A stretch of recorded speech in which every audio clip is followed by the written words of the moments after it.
Hello friends, good morning. कैसे हो आप लोग? मैं डीके श्रीवास्तव आप लोग की सी की क्लासेज ले रहा हूँ। ये सेकंड लेक्चर है सी का। इसके फर्स्ट लेक्चर में हम लोगों ने कुछ बेसिक स्ट्रक्चर सी का समझा था और डेटा टाइप्स का कंसेप्ट समझा था।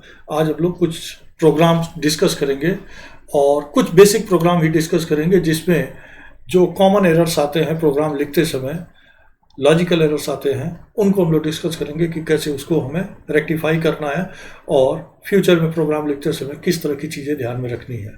तो एक प्रोग्राम मैं ले रहा हूँ जिसके एग्जांपल से आपको ये समझाने की कोशिश करूँगा। Program to find average of two number. बहुत सिंपल स्ट्रक्चर है, उसी के लिए मैं ये सारी चीज़ें डिस्कस करूँगा। पहले मैं प्रोग्राम लिख दे रहा हूँ।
इसको हमने abc.c नाम से सेव कर दिया।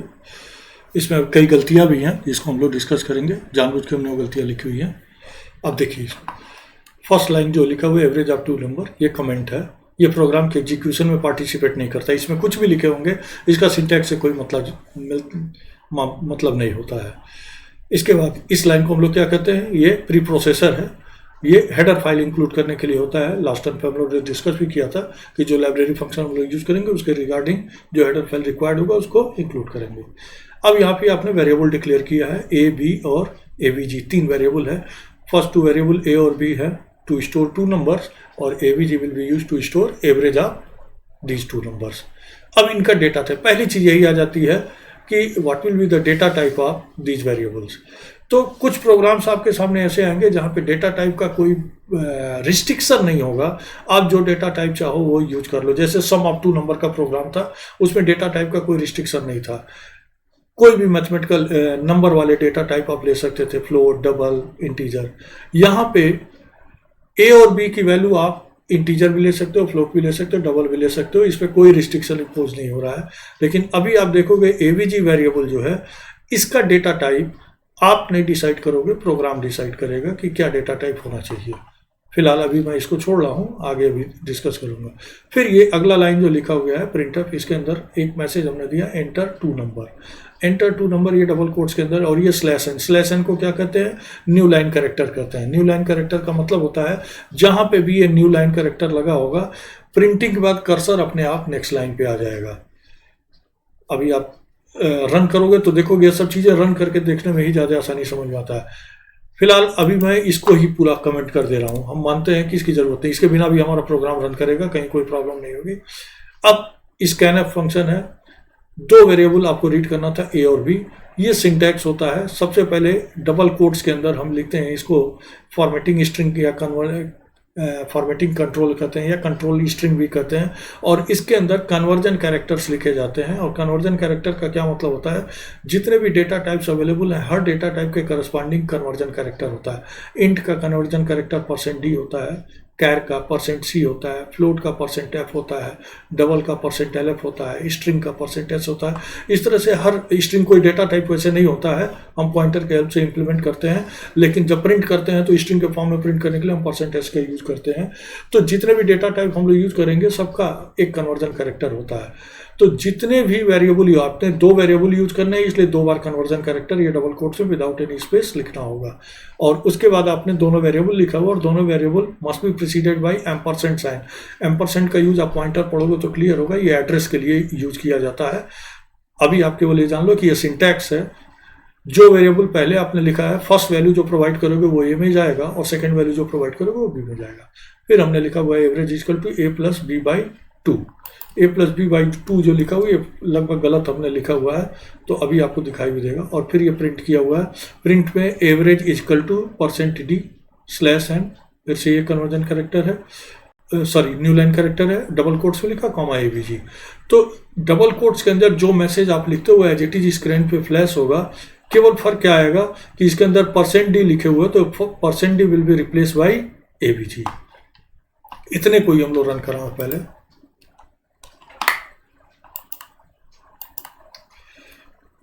अब देखिए ये स्क्रीन पे अभी ये सब कुछ आ रहा है।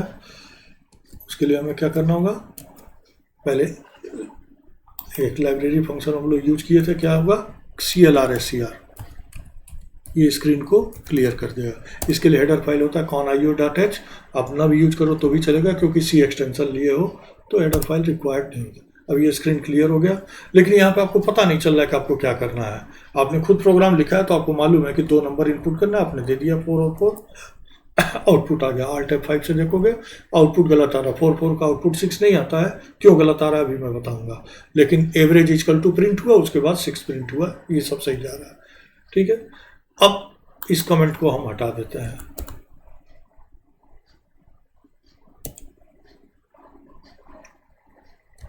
कमेंट को हटा देने से क्या फर्क पड़ेगा, अब एंटर एनी 2 नंबर, और एंटर एनी 2 नंबर लिखा तो ये गाइड कर रहा है आपको कि आपको 2 नंबर देना है।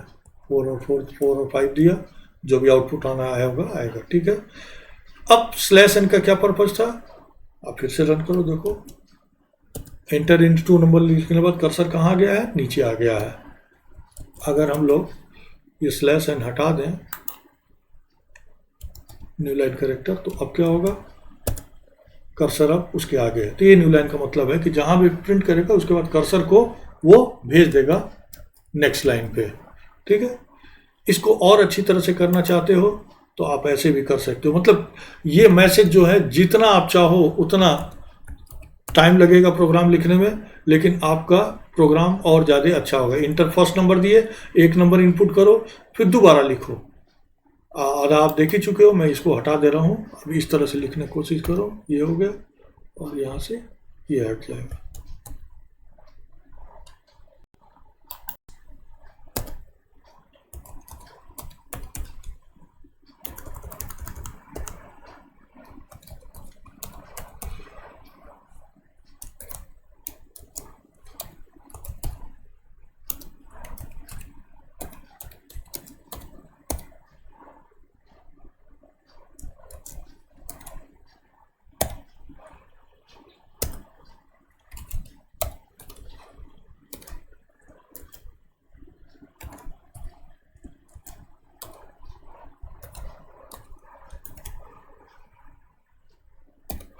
अब रन करिए, अब आपको और इंटरएक्टिव लगेगा। एंटर फर्स्ट नंबर आपने दिया फर्स्ट, फिर वो आपसे करा एंटर सेकंड नंबर आपने दिया 5, फिर आपको आउटपुट दिखाई देगा। तो बिल्कुल आपको कंप्यूटर आपका गाइड करेगा, लेकिन कंप्यूटर अपने आप में कुछ नहीं करता है, वो जो कुछ भी करता है वही करता है जो करने के लिए आप उसको कह रहते हो। तो आपको प्रोग्राम के हेल्प से डिसाइड करना है कि वो कैसे काम करेगा। रिजल्ट जो गलत आ रहा है उसका रीजन ये है कि हमने a + b/2 तो लिखा है, लेकिन ये पैरेंथेसिस के अंदर होगा, क्योंकि अगर पैरेंथेसिस के अंदर नहीं होगा तो पहले b/2 सॉल्व होगा, फिर a ऐड होगा। तो 4 + 4/2 लिख रहे हो तो 8 नहीं आ रहा है, 4 + 4/2, 4/2 की वैल्यू 2 आ जा रही है, तो 4 + 2 6 हो जा रहा है। अब अगर आप रन करोगे तो आपको रिजल्ट सही दिखाई देगा, 4 4। Alt F5 करोगे, रिजल्ट 4 दिखाई दे रहा है। तो अब आपका प्रोग्राम सही तरीके से काम कर रहा है। तो अभी मैं कह रहा था कि डेटा टाइप का कुछ रिस्ट्रिक्शन होता है, लेकिन यहाँ तो कुछ दिखाई नहीं दे रहा है, दिखाई दे रहा है। प्रोग्राम आप दोबारा रन करिए। अब आप इनपुट दीजिए 4 और 5, आउटपुट क्या आना चाहिए 4.5, आउटपुट आएगा क्या 4 आ रहा है, तो रिजल्ट गलत आ रहा है। तो क्यों रिजल्ट गलत आ रहा है, 4 और 5 क्या है, दोनों इंटीजर हैं। 4 + 5 क्या हो गया 9, और 9/2, तो 9/2 करेंगे तो 9 भी इंटीजर है और 2 भी इंटीजर है, integer by integer, integer result आएगा। और वो इंटीजर जाके किस में स्टोर होगा, एवीजी में स्टोर होगा। एवीजी भी क्या है, इंटीजर है, तो 4.5 मिलेगा ही नहीं, वो 4 स्टोर करेगा, 4 डिस्प्ले कर रहा है।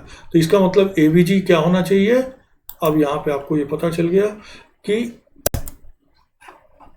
एवीजी आपने डिसाइड करोगे, आपका प्रोग्राम डिसाइड कर रहा है, और एवीजी या तो फ्लोट होगा या डबल होगा। हम इसको फ्लोट ले रहे हैं, और एवीजी फ्लोट है तो तुरंत कन्वर्जन कैरेक्टर यहाँ पे क्या हो जाएगा, फ्लोट का कन्वर्जन कैरेक्टर मैंने क्या बताया था, एफ बताया था। अब रन करिए प्रोग्राम को, 4 दीजिए, रिजल्ट बिल्कुल 4.00 आ रहा है, सही आ रहा है। दूसरा नंबर दीजिए 4 और 5, 4.5 नहीं आ रहा है, 4 ही आ रहा है। क्यों आ रहा है 4 आ रहा है, क्योंकि अब आपका ये फ्लोट तो हो गया, लेकिन यहाँ पे क्या है, ए इंटीजर है, बी इंटीजर है, तो ए प्लस बी क्या होगा, इंटीजर होगा। और इंटीजर को किससे डिवाइड करो, 2 से, 2 भी क्या है, इंटीजर है। इसका मतलब इंटीजर बाय इंटीजर रिजल्ट। तो एवीजी फ्लोट तो है, कंटेनर आपका फ्लोट है, लेकिन जा उसमें इंटीजर रहा है, और इंटीजर कितना जा रहा है 4 ही जा रहा है, तो 4.5 कैसे लिखा है। तो इसके लिए क्या करना होगा, या तो ए और बी आपके फ्लोट रहते हैं, आपका काम हो जाता, कहीं कोई समस्या नहीं होती। लेकिन आप कह रहे हो कि ए और बी हमारा फ्लोट नहीं है, वो इंटीजर ही है, तो आपको केवल यहाँ पे क्या करना है, 2 के बाद आपको 0.0 लगा देना है। 0.0 लगा देते ही 2 क्या हो गया, आपका फ्लोट हो गया। अब रन कराइए, 4 और 5, रिजल्ट क्या आ गया 4.5 आ गया। तो इस तरह से रिजल्ट आपका सही आ रहा है, ठीक है।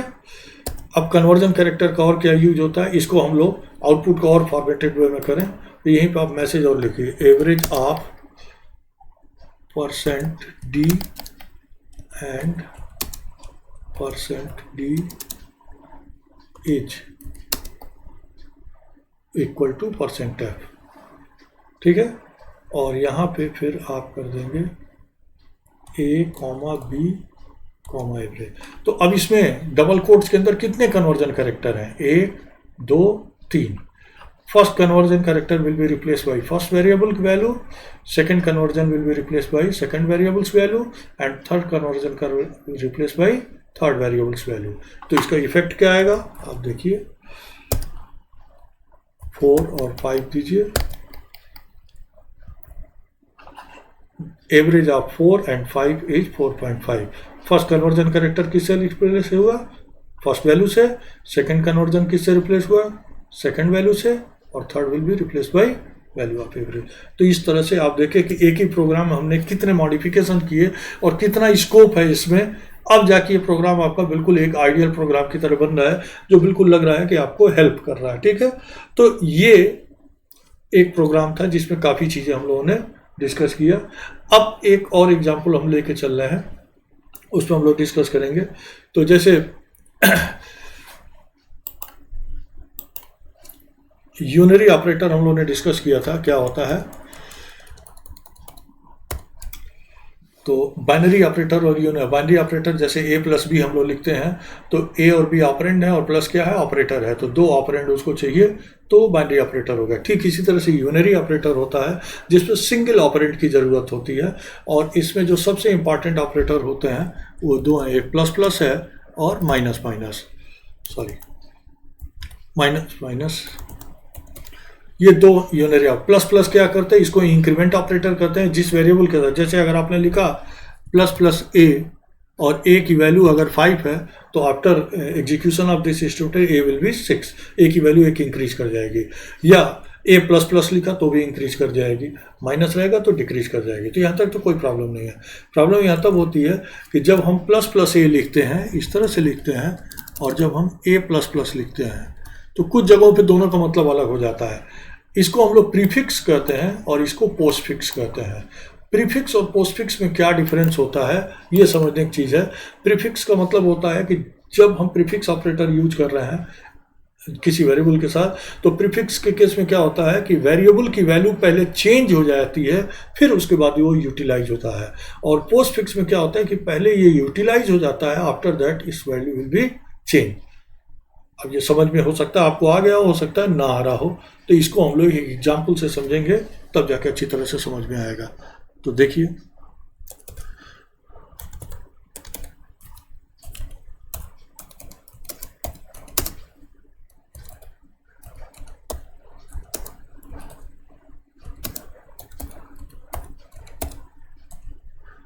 अभी मैं आपको पढ़ाते समय सामने ही प्रोग्राम लिख रहा हूँ। डेफिनेटली इसमें थोड़ा टाइम लग रहा है, लेकिन अभी शुरू में आप सीख रहे हो तो आप भी देखोगे कि क्या गलतियाँ होती हैं, कैसे होती हैं, सब चीज़ें समझने के लिए एक दो लेक्चर के बाद मैं जो भी प्रोग्राम पढ़ाना रहेगा उसको पहले से टाइप करके रखूँगा, जिससे ये रहेगा कि वो आपका समय नहीं, केवल हम लोग डिस्कस किया करेंगे उसको।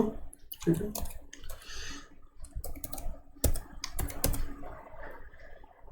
हम इसमें सीधे एक वेरिएबल असाइन कर देना, वैल्यू एज इक्वल टू 5। जब कोई वेरिएबल इस तरह से, इसको वेरिएबल डिक्लेरेशन करते हैं और डिक्लेरेशन के टाइम उसको कोई वैल्यू भी अलॉट कर दिया जाए तो इसको डायनेमिक इनिशियलाइजेशन हम लोग कहते हैं। तो अब यहाँ पे ये हो गया। अब हम लोग लिखेंगे प्रिंट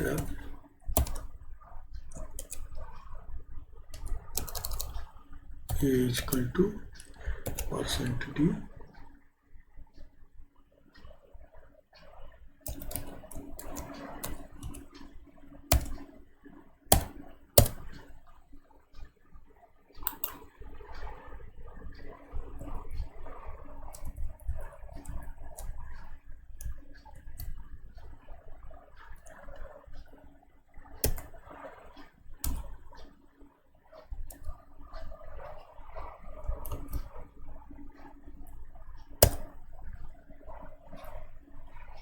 इसको पेस्ट हम लोग कर लें बार बार।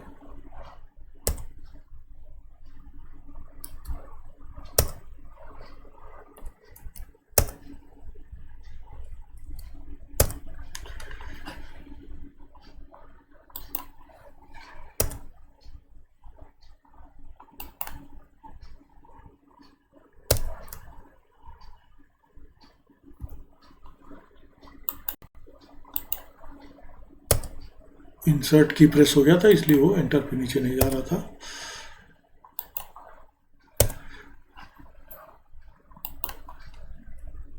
इसमें से ए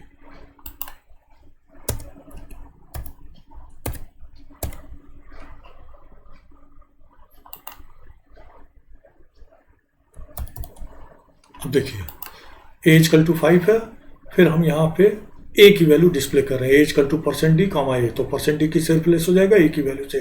तो यहाँ पे ए की वैल्यू क्या डिस्प्ले होनी चाहिए, 5 डिस्प्ले होनी चाहिए। ठीक, फिर एज इक्वल टू %d यहाँ प्लस ए लिख दिया, तो प्लस ए लिख दिया। और अभी हमने क्या बताया कि पहले इसकी वैल्यू, जो ये ए की वैल्यू है वो चेंज हो जाएगी, ये स्टेटमेंट एग्जीक्यूट हो जाएगा।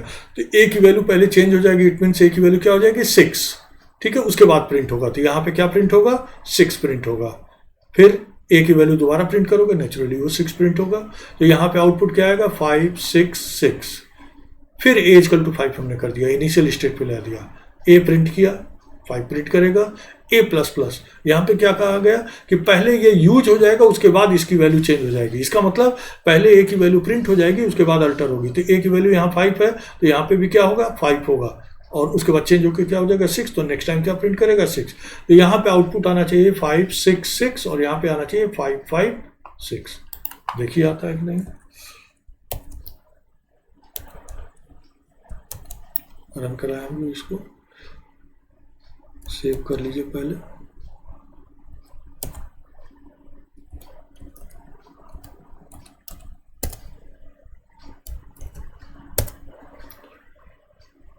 कोई इनपुट नहीं था तो सीधे रन कर गया, आउटपुट दिखाई देगा आपको सीधे। क्या दिखाई दे रहा है, 5 6 6 5 5 6। बात समझ में आ रही है, जो हम लोगों ने डिस्कस किया था। तो ये क्यों इम्पैक्ट पड़ रहा है, ये प्रीफिक्स और पोस्टफिक्स है। लेकिन इस प्रीफिक्स और पोस्टफिक्स का असर जो पड़ता है प्रोग्राम पे, जो इम्पैक्ट पड़ता है वो तभी पड़ता है जब ये इंडिपेंडेंट स्टेटमेंट के फॉर्म में ना हो। अगर ये इसकी जगह हम ऐसे लिख दें, ये हटा दें और यहाँ पे प्लस ए अलग से लिख दें, ठीक इसी तरह से ये कमेंट कर दें और ए प्लस प्लस अब क्या होगा, ए की वैल्यू डिस्प्ले होगी, ये लाइन तो एग्जीक्यूट नहीं करेगा, कमेंट हो गया, प्लस प्लस है, ए की वैल्यू एक बढ़ जाएगी, फिर क्या प्रिंट करेगा 6, तो 5 और 6 प्रिंट करेगा। नेक्स्ट टाइम ए 5 फिर हो गया, ए क्या प्रिंट करेगा 5, ये कमेंट हो गया, ए प्लस प्लस, ए की वैल्यू क्या हो जाएगी 6 हो जाएगी, तो नेक्स्ट टाइम क्या प्रिंट करेगा 6, क्योंकि ये और ये लाइन दोनों इंडिपेंडेंट है, तो पहले ये एग्जीक्यूट हो जाएगा, उसके बाद इसका नंबर आएगा, तो ये 6 हो जाने के बाद ही आएगा, इसलिए अब आपको ये फर्क यहाँ पे दिखाई देगा। Alt F5 करिए, क्या दिखाई दिया 5 6 5 6, पहले क्या था 5 6 6 5 5 6, अब क्या है 5 6 5 6, तो इस तरह से इस प्रोग्राम पे ये अंतर आएगा। तो इसको हम लोग कहते हैं प्रीफिक्स और पोस्टफिक्स ऑपरेशन कहते हैं। बात समझ में आ रही है। एक प्रोग्राम और हम लोग यूज करेंगे, वो है एग्जाम्पल ऑफ टर्नरी ऑपरेटर। जैसे बाइनरी और यूनरी हम लोगों ने कहा, इसी तरह टर्नरी, टर्नरी में कितने ऑपरेंड लगेंगे 3 लगेंगे।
ये प्रोग्राम हो गया। इसमें 3 वेरिएबल हमने डिक्लेयर कर लिए, ए बी और एंटर 2 नंबर, 2 नंबर इनपुट कर लिया। यहाँ पे जो क्वेश्चन मार्क है, इसी को हम लोग क्या कहते हैं, टर्नरी ऑपरेटर कहते हैं। कमेंट में हम लिख देते हैं क्या है, question mark is ternary operator. और इसी को एक और नाम दिया जाता है, कंडीशनल ऑपरेटर भी कहा जाता है। कंडीशनल ऑपरेटर का मतलब क्या होता है, इसका जो बिहेवियर होता है उसके बेसिस पे कहा जाता है। और टर्नरी ऑपरेटर इसलिए कहा जाता है क्योंकि इसमें 3 ऑपरेंड चाहिए होते हैं। कितने ऑपरेंड इसमें दिखाई दे रहे हैं, 1 2 3 4, और आप तो कह रहे हो 3 चाहिए होता है। तो ए ग्रेटर देन बी ये सिंगल ऑपरेंड है, ए ग्रेटर देन बी की एक वैल्यू होगी। रिलेशनल ऑपरेटर यहाँ पे यूज किया है, तो ये पूरे एक्सप्रेशन की वैल्यू क्या होगी, या तो ट्रू होगा या फॉल्स होगा, इसके अलावा कुछ और नहीं होगा। तो ये एक वैल्यू हो गया, ये सेकंड वैल्यू हो गया, ये थर्ड वैल्यू हो गया। और ये क्वेश्चन मार्क जो है यहाँ पे क्या है, टर्नरी ऑपरेटर है या कंडीशनल ऑपरेटर है। और ये किस तरह से काम करता है, आप इसको छोड़ दीजिए बिग इक्वल टू को। तो यहाँ पे कोई भी एक कंडीशन होगा और कंडीशन की वैल्यू या तो ट्रू होगी या फॉल्स होगी। If the value of condition is true then first value, first expression, यहाँ पे कोई वेरिएबल भी हो सकता है, कोई कांस्टेंट भी हो सकता है, कोई एक्सप्रेशन होता है, that will be treated as result of this expression. If the condition is false, second value will be treated as result of this expression. अगर कंडीशन ट्रू है तो पहली वैल्यू, पहला एक्सप्रेशन रिजल्ट माना जाएगा और नहीं तो सेकंड माना जाएगा। अब इसका यूज हम किस लिए कर रहे हैं, ये क्वेश्चन बड़ा कॉमन क्वेश्चन है। कह दिया जाता है write program to find largest of 2 number, 2 number में से लार्जेस्ट नंबर आपको फाइंड करना है। Without using if statement. If statement का यूज नहीं करना है, तो इफ स्टेटमेंट का यूज, कंडीशनल स्टेटमेंट का यूज नहीं करना है, और आपको क्या फाइंड करना है, लार्जेस्ट अप टू नंबर। तो वही प्रोग्राम मैं लिखा हूं यहाँ पे। तो अब यहाँ पे जो कंडीशन है मेरा क्या है, A is greater than B. Suppose करो, यहाँ पे कमेंट में डाल देता हूं, ए इक्वल टू, हम इनपुट देते हैं 7 और बी इक्वल टू इनपुट देते हैं से 14। कमेंट है, कोई फर्क नहीं पड़ेगा। तो A greater than B condition true होगा कि फॉल्स होगा? 7 ग्रेटर देन 14 फॉल्स होगा। It means second value will be transfer to big. तो बिग में क्या आएगा, बी की वैल्यू आएगी। बी की वैल्यू क्या है, 14 है। 14 is largest of 7 and 14, largest number मिल गया। अगर पहले इतना रन करा के हम लोग देखें, एंटर 2 नंबर, क्या क्या देना था हमें, 7 and 14। रिजल्ट क्या आया, 14 आ गया। सही चल रहा है। अब हम सपोज करो कि 17 और 14 देंगे, तो 17 और 14 देंगे तो क्या होगा, 17 is, A is 17 and B is 14 and 17 is greater than 14। तो कंडीशन क्या हो जाएगा आपका, ट्रू हो जाएगा। और कंडीशन ट्रू होगा then first value will be transfer to big. Big में क्या आ जाएगा, ए की वैल्यू जाएगी, और ये क्या है, 17 है। It means result is 17। देखिए क्या देना है हमें, 17 और 14। 17 आ गया। तो इस तरह से ये फंक्शन काम करेगा। मेरे ख्याल से आपको अब कुछ बेसिक चीज़ें समझ में आ गई होंगी प्रोग्राम्स की। नेक्स्ट लेक्चर में कुछ मैथमेटिकल प्रॉब्लम्स और हम लोग डिस्कस करेंगे, और उसके बाद हम लोग कंडीशनल स्टेटमेंट पर आ जाएंगे। Okay, thank you.